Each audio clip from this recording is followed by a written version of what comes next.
Assalamualaikum warahmatullahi wabarakatuh. Mimin lanjutkan lagi cerita Raja Kegelapan Cipenya. Tapi seperti biasa, sebelum dilanjut, bantu tekan tombol like dan berkomentar juga. Tuan Rena, gas. Bab 1335. Aku tidak akan mengembalikan uangmu. Bagaimana kita bisa menyelesaikan masalah ini secara tuntas? Kita tidak akan menjualnya, kan? Apakah ini demi uang?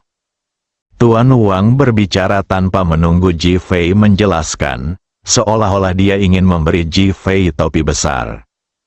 Mendirikan yayasan warisan budaya yang bertanggung jawab atas pemeliharaan dana.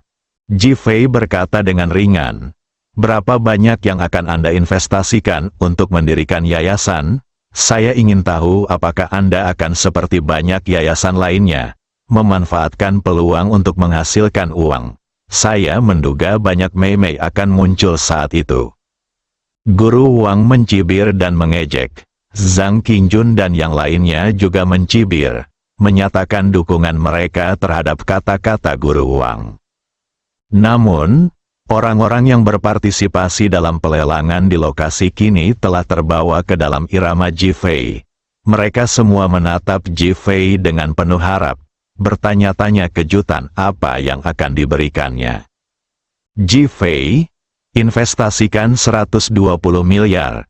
Ledakan, begitu Ji Fei selesai berbicara, suasana menjadi sunyi. Semua orang mengira mereka salah dengar.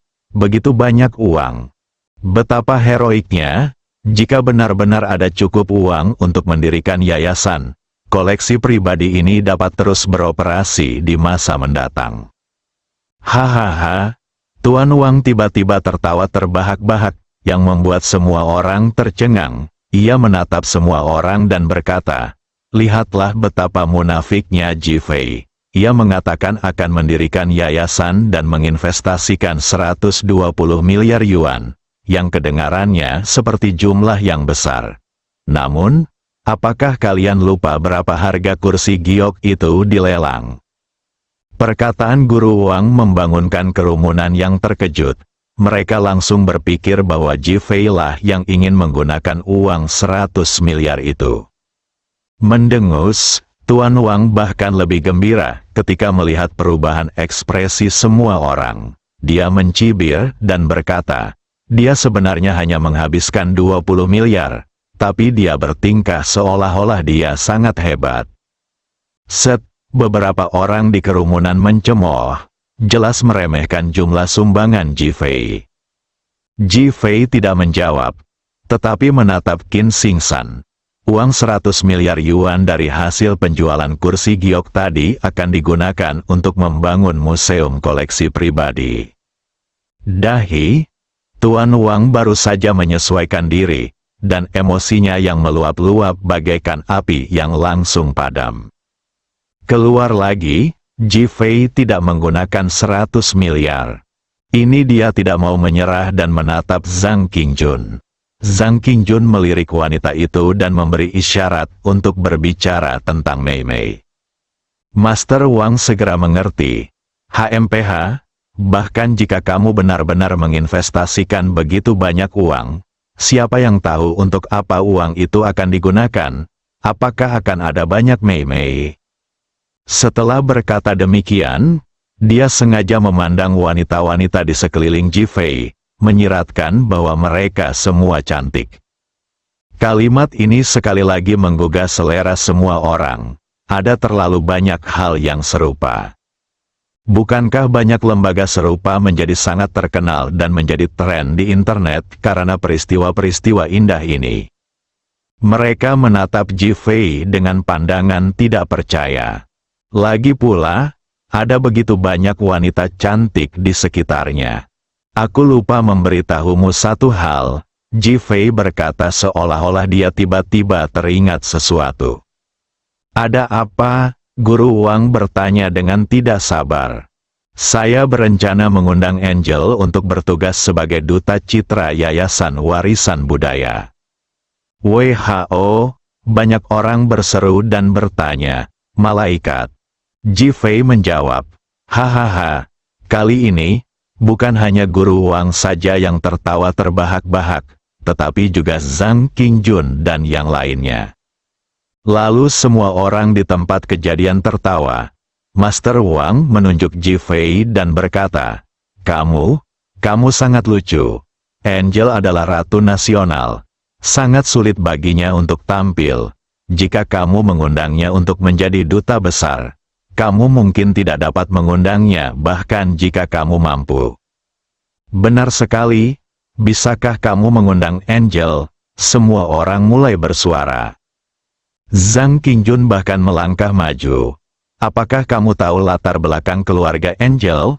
Bagaimana mungkin dia bisa menjadi duta citra untuk yayasanmu? Kamu harus tahu bahwa dia tidak pernah syuting satu iklan pun sejak debutnya. Dia adalah bintang wanita yang lebih menghargai ketenaran daripada uang. Kamu tidak bisa mengundangnya.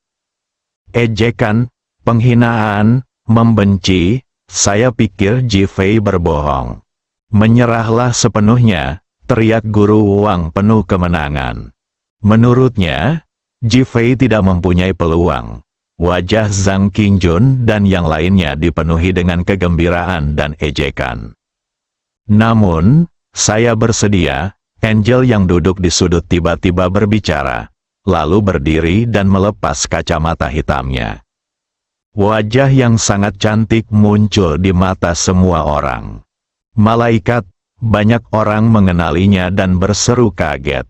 Saya bersedia menjadi duta citra Yayasan Warisan Budaya, dan itu gratis. Ini suasana tiba-tiba menjadi sunyi. Guru Wang dan lainnya benar-benar terdiam. Tak seorang pun menyangka, Angel yang selama ini sombong dan enggan berkecimpung di dunia periklanan, justru berinisiatif menjadi duta citra, secara cuma-cuma. Siapa Ji Fei ini? Hal ini mengejutkan banyak orang. Orang yang paling terkejut adalah Zhang Qingjun. Dia tahu latar belakang keluarga Angel. Sekarang setelah dia berdiri, dia sangat takut sehingga dia tidak berani berbicara. Dia bahkan sedikit gugup untuk datang ke sini hari ini. Jika ini dipublikasikan dan pemimpin mengetahuinya, dia akan benar-benar hancur. Semua orang di tempat kejadian menyaksikan apa yang terjadi di depan mata mereka seakan-akan mereka sedang bermimpi. Oh, Angel terkekeh. Sebenarnya, meskipun aku bukan duta citra, ada banyak orang yang cocok, seperti Li Ruoxi, ketua grup Li, Seng Lingyun, ketua grup Hongke, dan Huo Lei, ketua grup Chen Fei. Bukankah mereka semua sangat cantik? Angel sengaja membuat lelucon untuk memberi semua orang jalan keluar. Lagi pula, Ji Fei tidak berniat melakukan apapun dengan orang-orang ini. Pada saat ini, pandangan mata orang banyak yang memandang ke arah keempat wanita itu tidak lagi dipenuhi dengan hasrat atau keserakahan seperti sebelumnya, tetapi dengan rasa hormat dan penghargaan. Identitas wanita manapun lebih glamor daripada identitas mereka.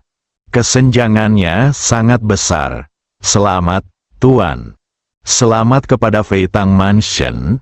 Kami bersedia melakukan bagian kami untuk koleksi pribadi ini. Semua orang yang bereaksi sudah mulai berbicara. Zhang Qingjun, Master Wang dan yang lainnya tercengang pada saat ini. Tanpa diduga, alih-alih menyabotase Ji Fei, dia malah membangun panggung untuknya, dan banyak orang datang untuk mendukungnya. Ji Fei tersenyum dan menatap Zhang Qingjun. Pemimpin Zhang, Anda tidak mementingkan diri sendiri. Saya percaya Anda akan bertanggung jawab untuk membantu prosedur persetujuan, bukan? Zhang Qingjun kini merasa jijik seakan-akan telah memakan lalat mati. Ji Fei sengaja menggoda mereka dan memperlihatkan sisi buruk mereka. Kalau tidak, bukankah akan terselesaikan jika kamu mengatakannya secara langsung?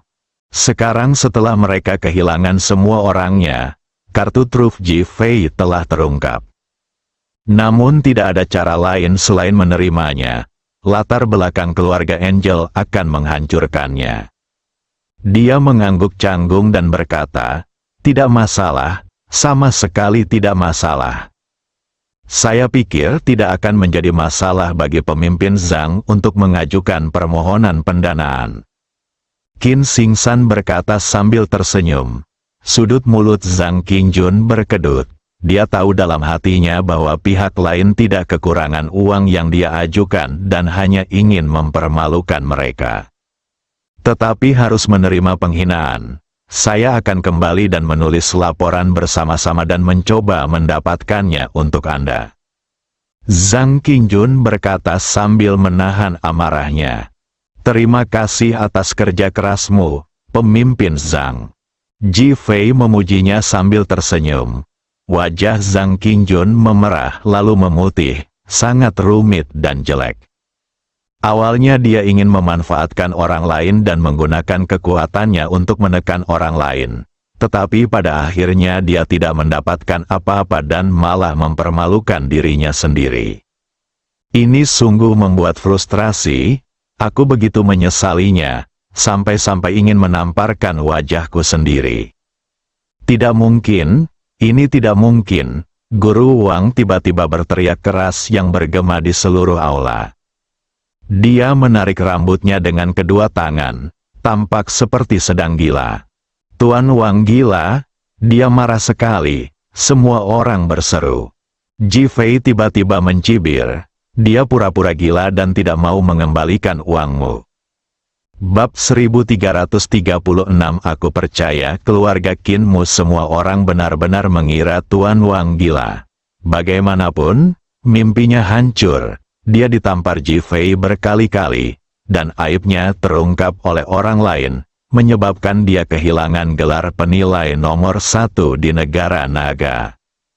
Beberapa orang bahkan bersimpati padanya, namun ketika mereka tiba-tiba mendengar kata-kata Ji Fei, mereka menjadi marah. "Hentikan dia! Jangan lari, menabrak!" Mereka semua mengejar Guru Wang. Hati Master Wang dipenuhi dengan derap langkah kuda lumpur rumput saat ini. Dia memang berpura-pura gila. Dia pun tidak mau, namun masalahnya adalah, Anda harus berpura-pura. Jika Anda tidak menginstalnya dan benar-benar ingin uang Anda kembali, Anda akan menderita kerugian besar. Dan sekarang reputasiku hancur, akan sulit menghasilkan uang di masa depan. Jadi dia punya ide dan menemukan metode ini. Namun dia tidak menyangka bahwa Ji Fei bisa mengetahuinya hanya dengan sekali lihat, dan mengatakannya secara langsung. Ketika dia melihat orang-orang mengejarnya, dia segera melepaskan rambutnya, berhenti berpura-pura gila, dan berbalik dan berlari. Zhang Siki, yang berdiri di pintu, merasa sangat rumit.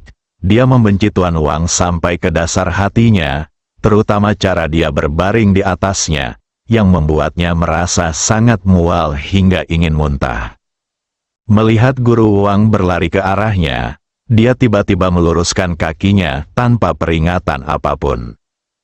Tuan Wang berlari terlalu cepat, dan dia menoleh ke belakang untuk melihat apakah semua orang telah menyusulnya, jadi dia tersandung kaki Zhang Siki. "Ah!" Tuan Wang kehilangan keseimbangan, menjerit, lalu jatuh ke tanah dengan suara keras. "Persetan denganmu, cepat kembalikan uangnya." Tuan Kotoran. Pada saat ini, semua orang terkejut dan bahkan terharu dengan Ji Fei. Sebaliknya, Tuan Wang tidak melakukan apapun, tidak membiarkan mereka mendapatkan barang, dan tidak menyimpan uang sedikit pun. Mengapa mereka harus menyelamatkan mukanya? Jadi semua orang menyerang dengan sangat kasar dan sangat kejam. Tuan Wang yang malang dipukuli seperti anjing dalam sekejap. Ketika Zhang Qingjun dan yang lainnya melihat pemandangan tragis Tuan Wang, banyak dari mereka yang gemetar hatinya, dan hati mereka dipenuhi dengan kerumitan dan ketegangan yang ekstrim. Beberapa dari mereka secara tidak sadar ingin melindungi diri mereka sendiri dan menunjukkan kewaspadaan dan kegugupan terhadap Ji Fei. Ji Fei tidak lagi peduli dengan Tuan Wang yang dipukuli. Dia membawa Li Ruoxi dan yang lainnya pergi, dan masalah itu pun selesai. Zhang Siki juga mengambil barang-barangnya dan pergi dengan cepat. Hao Ke di kamar 333 segera meninggalkan Hotel Longdu dan mengikuti Zhang Siki. Hao Ke pergi, Qi Yuan keluar dari lantai 3, mencibir, dan mengikutinya. Feng Huang telah pergi ke kamar Ji Fei. Ketika Ji Fei kembali ke kamar, kelima wanita itu terus berceloteh tanpa henti, seolah-olah mereka telah memenangkan pertempuran. Ji Fei tidak ingin mengganggu mereka, jadi ia membiarkan mereka santai dan bersemangat. Ding ding ding, terdengar ketukan di pintu. Ji Fei membuka pintu dan melihat Feng Huang mengenakan jaket kulit hitam dan celana kulit. Dia tahu bahwa Feng Huang datang menemuinya untuk suatu keperluan. Jadi dia langsung mengangguk. Phoenix masuk. Ketika Li Ruoxi dan yang lainnya melihat Feng Huang, mereka langsung menyambutnya dengan antusias. Feng Huang tersenyum dan mengangguk, namun tidak masuk. Dia hanya menatap Ji Fei. Ji Fei menyapa Li Ruoxi dan yang lainnya, lalu mengikuti Feng Huang keluar. Dua orang datang ke ruang Phoenix. Tuan, kami telah mengumpulkan beberapa informasi tentang Skull and Bones Society. Apa yang sedang terjadi? Ji Fei bertanya langsung. Kali ini, negara naga dari Skull and Bones Society diserang oleh seseorang yang disewa oleh keluarga Wu. Oh, Ji Fei terkekeh. Sepertinya keluarga Wu benar-benar tidak mau menyerah, dan merasa belum cukup banyak anggota keluarga mereka yang meninggal. Tuan, ada penemuan lain yang lebih penting, Phoenix melanjutkan. Apa yang kamu temukan? Ji Fei mengumpulkan pikirannya, menatap Feng Huang dan bertanya. Masyarakat Tengkorak Darah telah mengirimkan banyak orang kali ini. Mereka bukan hanya orang naga, tetapi juga orang barat. Oh, Ji Fei menunjukkan rasa ingin tahu. Dia terkejut melihat orang barat di Skull and Bones Society, di mana targetnya. Anda? Feng Huang menatap Ji Fei. Saya? Ji Fei tampak ragu saat memverifikasi. Phoenix mengangguk. Benar sekali, Tuan. Meskipun tujuan mereka berbeda, tujuan utama mereka adalah Anda, dan mereka ingin mengalahkan Anda sampai mati dalam sebuah kelompok. Ji Fei, wajahnya penuh dengan keterkejutan dan keheranan, dan bahkan menunjukkan ekspresi agresif, yang tampaknya tak terbayangkan. Tidak ada yang memberiku perlakuan seperti ini untuk waktu yang lama. Itu benar-benar membuatku menantikannya. Qi Yuan dan aku curiga ini ada hubungannya dengan Ling Kongsu. Phoenix mengungkapkan kecurigaan terbesarnya. 5 keturunan Ling Kongsu yang tersisa. Ji Fei terverifikasi. Phoenix mengangguk. Alasan. Banyak orang datang ke sini untuk mencari barang-barang Ling Kongsu ini. Di belakang Zhang Siki ada seorang pria bernama Hao Ke. Dia ingin melelang semua barang antik itu. Namun, karena insiden kursi giok, rencana mereka jadi terganggu. Mata Ji Fei berkilat dengan ketidakpedulian. Jika Ling Kongsu berkolusi dengan Skeleton Society, maka tidak sulit untuk memahami mengapa Skeleton Society misterius dan mengapa mereka selalu kuat dan tidak dapat dihancurkan. Feng Huang mengangguk. Jadi menurutku keamanan koleksi pribadi di Longdu ini, dan bahkan keamanan Feitang Mansion saat ini, merupakan masalah penting. Ji Fei terdiam sejenak. Bisakah Long Tang menyisihkan seseorang untuk datang melindunginya? Saya telah menghubungi Long Meiying. Kekuatan yang tidak diketahui juga telah muncul di pihaknya. Pihak lain belum muncul, tetapi sangat misterius. Hal itu telah membawa banyak tekanan kepada mereka. Mereka selalu sangat waspada, tetapi tidak ada petunjuk. 5 orang benar-benar akan menciptakan gelombang besar. Oh, Ji Fei terkekeh. Jika memang begitu, maka aku bisa mengerti. Sepertinya Ling Kongsu menyimpan banyak rahasia. Namun, aku baru saja berada di Longdu. Aku bisa melindungi Fei Tang Mansion dan mencoba melenyapkan School Society selama kurun waktu ini. Feng Huang mengangguk. Qi Yuan sudah pergi menangkap Hauke. Aku akan menjemputnya. Hubungi aku jika kamu butuh sesuatu. Phoenix berkata, lalu berdiri dan pergi. Ji Fei berpikir sejenak, lalu berjalan keluar kamar dan langsung bergegas menuju rumah Fei Tang. Di dalam rumah Fei Tang, hari ini lampunya menyala dan dekorasinya seperti pesta pernikahan. Meskipun Ji Fei tidak datang ke Fei Tang Mansion, lelang malam ini begitu sempurna sehingga Fei Tang Mansion mencuri perhatian. Khususnya pendirian aula koleksi pribadi merupakan suatu kehormatan bagi Ji Fei dan terlebih lagi bagi Fei Tang Mansion mereka. Bagaimanapun, itu akan disimpan di Fei Tang Mansion. Memikirkan hal ini, Qin Xing San sangat gembira dan memuji Qin Jie. Adalah sangat bijaksana baginya untuk dengan tegas menolak kebaikan guru Wang terhadap Ji Fei. Qin Xiong sedikit marah dan menatap Qin Jie. Kamu jahat sekali. Kamu bahkan tidak memberitahu ayahku dan aku ketika Tuan Ji datang. Kamu benar-benar bodoh. Qin Jie mengangkat tangannya dan menggaruk bagian belakang kepalanya. Jika Tuan tidak mengizinkanku, aku tidak akan berani mengatakannya. Kamu, aku saudaramu, itu ayahmu. Qin Xiong masih mengomel. Qin Xing San melambaikan tangannya. Qin Jie benar melakukan ini. Kami tidak tahu apa yang telah diatur oleh guru. Meskipun itu liar dan tak terduga, itu juga menunjukkan kemampuan guru. Selain itu, dengan adanya guru di sini, tidak ada masalah yang tidak dapat diselesaikan. Qin Xiong masih agak tidak rela. Merasa bahwa dia telah kehilangan kesempatan untuk menghubungi Ji Fei untuk pertama kalinya. Seolah-olah statusnya di hati Ji Fei tidak setinggi Qin Jie. Haha, Ji Fei tiba-tiba tertawa terbahak-bahak dari pintu. Lalu menatap Qin Xiong dan berkata, aku percaya pada keluarga Qinmu. Bersambung.